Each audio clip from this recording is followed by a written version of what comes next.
Hello. First, I want to apologize for not uploading videos for the past few days.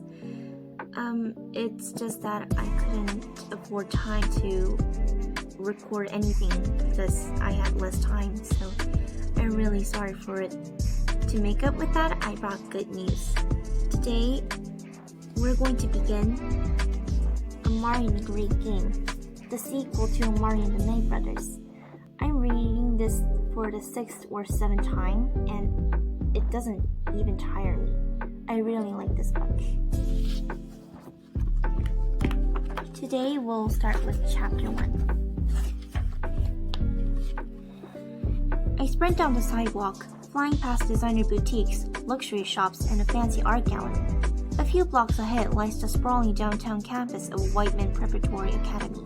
The main building's all-glass exterior sparkles in the morning light, and a line of cars circles the large fountain out front, dropping off kids who, unlike me, might actually get to homeroom before the 8:15 tardy bell. Late or not, school is where I should be headed to. Instead, I step in front of a run-down little shack that looks like it's been crammed between two larger, much nicer buildings. The faded sign out front reads Marco's Mini Mart. Taking a few seconds to catch my breath, I pull out my phone to listen to the voicemail again. Voicemail from Elsie. Come to Marco's before school. Emergency! If there's one thing I've learned about Elsie Rodriguez during our first year as classmates, it's that the girl can exaggerate. When I say there's an emergency, then best believe something major has happened. But Elsie has another story. When she uses the word emergency, it could just mean the delivery guy is late with the robot parts for her latest science project. Either way, being best friends means showing up for each other no matter what. Even if that requires blowing my perfect attendance record, which I should have earned on Friday, I might add, but we gotta make up for that random snow day back in January. I head into the store. If the outside of the building is sketchy, inside's even worse. The place is dimly lit, just bright enough to reveal sections of paint missing from the walls. This is supposed to be a convenience store selling drinks and snacks, but every time I've picked anything up, it's already expired. I don't think that soda cooler has ever worked. And did I mention the store always has a faint smell of rotten eggs? Like, always? I scrunch up my nose and cut through the candy aisle. Up ahead, some poor guy looks completely unimpressed by the chip selection. Same here, mister. I scoot past him and head for the register. A big, bald bodybuilder guy in a muscles win tussles t-shirt stands behind the counter.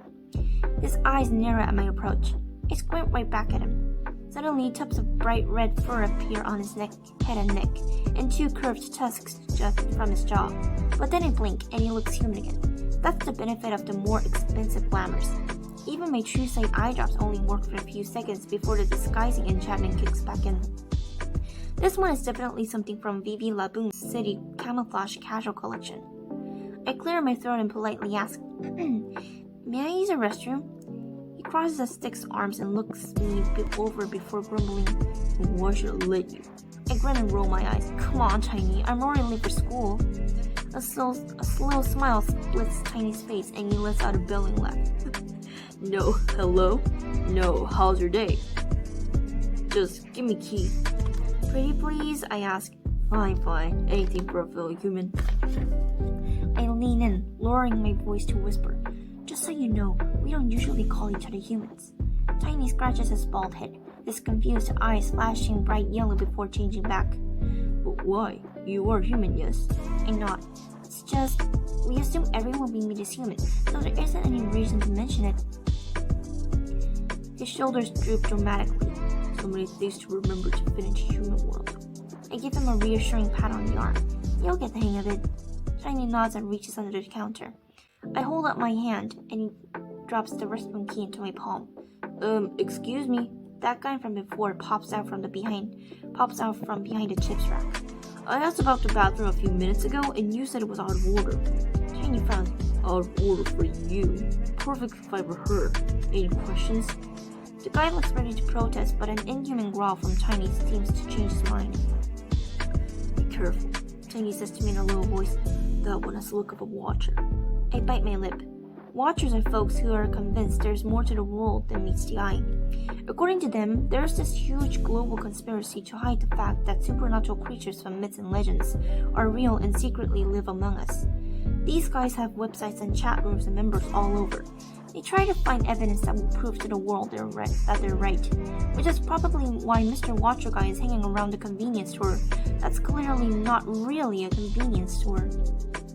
Most people just think Watchers are conspiracy theorists and don't pay them any attention, but I kinda have to take them serious, because not only are they right, but I'm part of an organization, the Bureau of Supernatural Affairs, that's committed to making sure the proof they're so desperate to find never ever gets out. Sure enough, when I glance back over my shoulder, I find the Watcher Guy's eyes on me. He fumbles through his pockets for a phone, then has the nerve to start recording us. Can you give me a distraction? I whispered to Tiny. He grins and steps from behind the counter. This I can do, Will. He throws his arms open and shouts, Congratulations, Sword! You are a big winner! The man furrows his brow as Tiny puts a thick arm around his shoulders and guides him toward the counter. But I didn't enter any contest. The poor guy whips his head around frantically trying to find me, but I've already ducked down the candy aisle toward the restroom at the back of the store. I ignore the giant out-of-order sign plastered across the door and stick the key in the lock. Then I take one more glance behind me to make sure the coast is clear. The Watcher Guy frowns up at Tiny. You were saying I won a mop bucket? Quality mop bucket, Tiny answers. Used many times and never leak. I grin and twist the doorknob. The real Marco's, the one behind the store, isn't just a different kind of store. It's practically a different world. Marco's Fine Desserts is only open to the city's supernatural community, meaning no disguises or glamours necessary. And it's got the best magical trees in Atlanta. Minus milkshakes that stain your teeth bright gold, star-dusted scones to give your skin a faint glow, and even the world's best bad coffee, which tastes so awful it shocks you into perfect wide awakeness. The moment I step inside, sweet smells fill my nose and I'm instantly in a great mood. I squeeze between a couple of harpies, careful to check beneath their wings. A tall yeti in a chef's hat literally barks a hello from behind the counter, and I wave back, Hi Marco! But the distraction nearly causes me to trip over a boggart, which thumbs its hooked nose at me and mumbles something about rude humans before rattling off. I spot Elsie at a table with another Baru kid, Julia Farside, whose heavy eyelids always make her look sleepy. I rush over. Okay, I say, slipping into the seat across from them. What's so important that we need to meet here before school? Elsie frowns. I don't think I used the word important. You literally said it was an emergency. No, she says. I said emerge and see. She grins mischievously. As an emergency, what I've got for you. Julia giggles.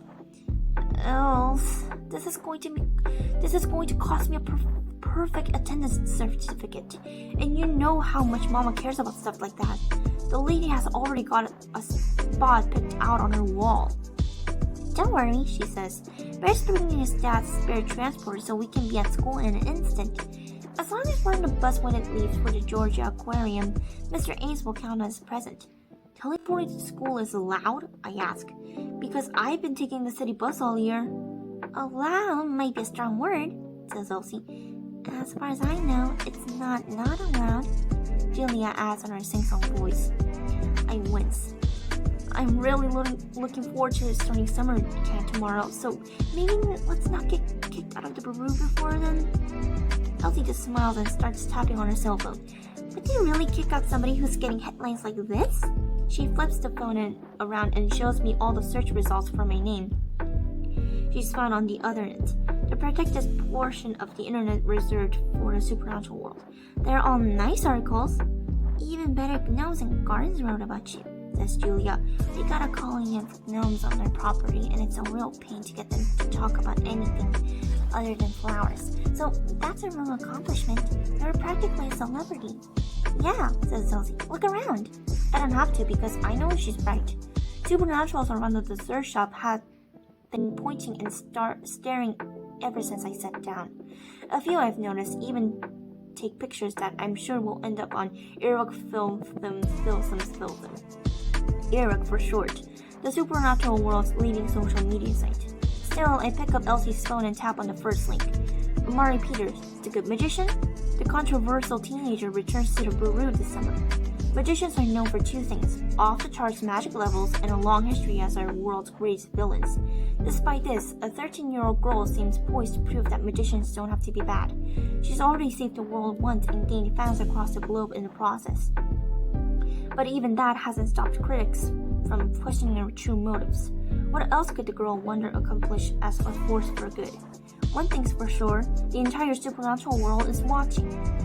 I frown at the word villains. The Knight brothers, Vladimir and Maru, are still who the supernatural world thinks of first whenever magicians are mentioned, and for good reason.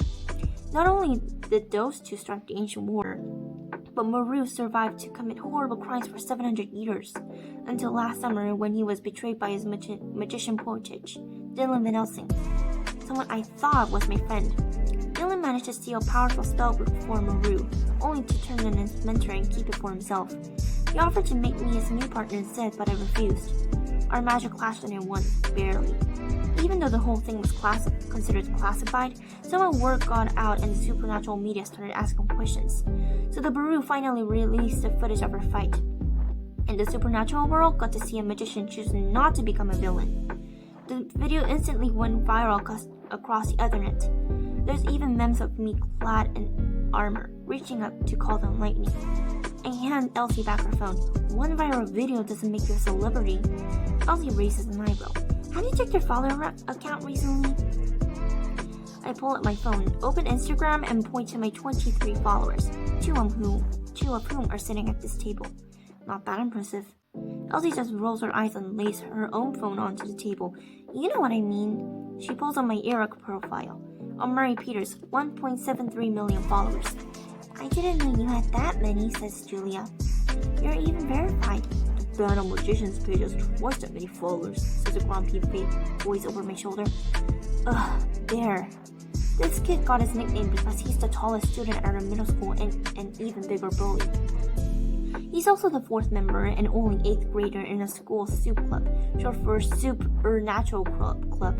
It's for Baru kids who know about the supernatural world. Lots of middle schools and high schools have them. Sometimes they're even listed in the student handbook. Luckily for us, none Baru kids have zero interest in giving up their free period for a club named after soup, where you don't actually eat any. There, Julia wags a finger. Nice. Bear drops into the seat behind me, making sure to lean as far away from me as possible. As much as the supernatural world has started to accept magicians over the past year, there are still folks who will always hate me for being a magician like the Knight brothers, no matter what I do. We're all here, Bear grumbles. What's a stupid meeting even about? Elsie should spare a look before sitting up straighter. Well, I just wanted to say that I really enjoyed being president of White Men's Soup Club, and I thought I'd gather the four of us together one last time before we're off to camp. I got each a gift. Julia claps. I love gifts. Even Bear perks up a bit. But I recognize the look in Elsie's eyes. She's up to something. What did you do?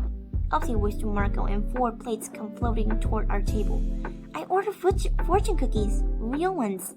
I keep it the plates landing softly on the table before each of us. But these things don't just reveal your fortune, they cost a fortune too. Elsie nods. Only because they're so difficult to make. You have to infuse the dough with used tea leaves from a successful prediction. A magic 8 ball has to be present in the room. The stars have to be in the proper alignment. The fire pit you bake it in has to have yielded at least 3 wishes in the past year. And those are just the requirements I can remember. This totally drained my science fair winnings, but I happen to think you guys are worth it. Julia grins and cracks hers open, pulling out the tiny slip of paper and setting it down. It's blank. But then she closes her eyes, whispering to herself before placing a piece of cookie in her mouth. Suddenly, red letters appear on the paper. What's it say? asks Elsie. Julia holds it up for us to see. The grass isn't always greener on the other side. I asked a cookie if I should switch departments this summer, Julia says. Guess I should stay in the Department of the Dead. Being a medium does make me a good fit. I remember Julia going on stage at the welcome ceremony last summer to touch the crystal ball. Gaining the ability to talk to ghosts seemed like the last thing she expected. But the crystal ball is funny like that. You never know which talent of yours will be upgraded to a supernatural ability. It could be something totally obvious, like turning my super creative best friend into a mastermind inventor, or something you never imagined. In my case, the crystal ball woke up the magic that had been dormant inside me my entire life. Except humans aren't supposed to have magic until after they get to the Baru. Every member is given a small 10% dose at the welcome ceremony, just enough to give us each a supernatural ability. But since I already had magic, and a lot, as in 100% magically, I was labeled a magician. Magicians can use their magic to perform seemingly impossible feats. That didn't exactly go over very well, and the higher-ups at the Baru freaked out. Some of them even suggested erasing my memories or sticking me in a lab to be studied. Luckily, I was given the chance to prove I belonged. Bear tries his cookie next. He frowns when his fortune comes back as sometimes the real enemy is in the mirror. He crosses his arms and turns away from us. No chance he's gonna tell us what he asked. Elsie is up next, and I already know what her question will be. Elsie's a were dragon, only she's never been able to fully shift. The closest she's come is blowing fire a few times. Between her books and her dragon expert adopted mom, all she knows is that shifting for the first time requires a great act of courage. As the last of her kind, I know it's something that really bothers her. My best friend closes her eyes and places a cookie into her mouth. She holds her breath as the letters begin to appear on the paper. Your hard work will pay off. That girl hollers so loud the whole place jumps. Does that mean I begin? I think so, she beams. I might actually shift into a full dragon this summer. Finally! Of course, the cookies are only right about 70% of the time, but I feel so much better now. That's amazing, I say. I'm really happy for you. My turn. I break my own cookie. There's really one answer I'm looking for. The whole reason I joined the Baru last summer was to find out what happened to my missing brother, Quentin, who'd been working there as an agent fighting supernatural crime for years. I eventually found him, but not before Baru had already put a curse so terrible on Quentin that he still hasn't woken up from it. At first, it was easy to believe that he'd get better, that any day now he'd come home to me and Mama, and everything would go back to how it used to be. But that never happened. And now every day it's a little harder to keep my hopes up. Quentin spent the last 2 months getting experimental treatments from curse breakers in Sydney, Australia. But even they couldn't help. I go back and forth in my head about whether I should ask. Because what if the answer is no? Would I be okay with that? I blurt it out before I lose my nerve. Will my brother ever wake up? Elsie grabs my wrist before I can eat the cookie. Sorry, 2 things. You can't ask your question out loud. Also, it has to be about yourself for it to work. Oh, I say deflated. I'm not sure what else to ask, so I place the cookie in my mouth and think. After a few seconds, I shrug and ask, is there anything important I should know? Gasps sound around the table, and I look down at my fortune. Beware of unseen dangers. And this will be the end of today. Thank you for listening, and if you liked this, please like and subscribe, and I'll see you next time with Chapter 2. Bye!